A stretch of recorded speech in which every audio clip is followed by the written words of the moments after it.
How are you doing? I'm Martin from Gardens for Life. In this video I'm going to show you how we make the paths using wood chips.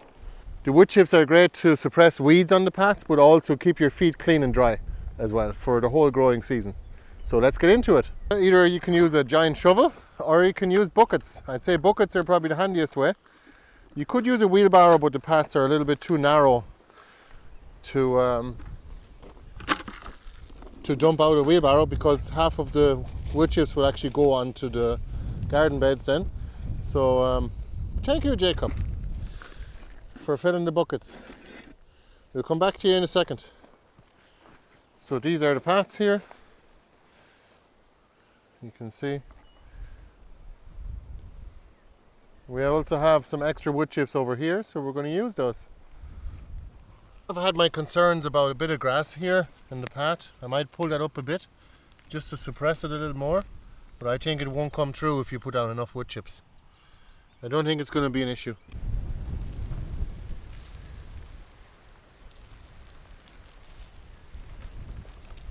Yeah, dump it all. Alright, and then all we need to do is spread it like that. And that's it.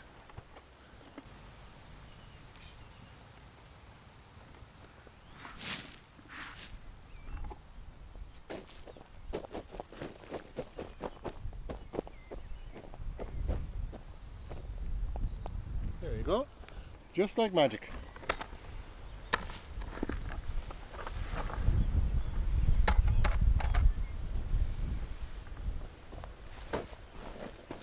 Looks great.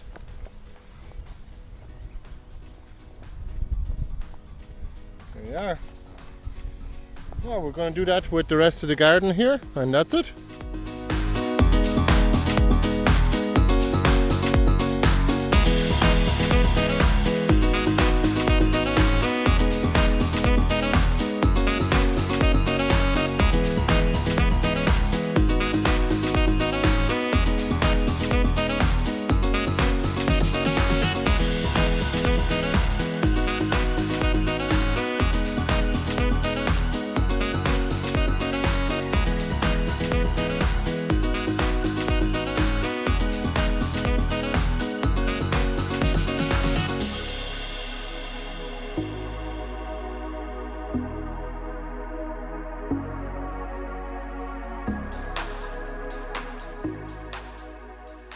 You might have some spots where it's not really worthwhile having a path, such as kind of like keyhole gardening, where you just kind of have a spot in the middle of it.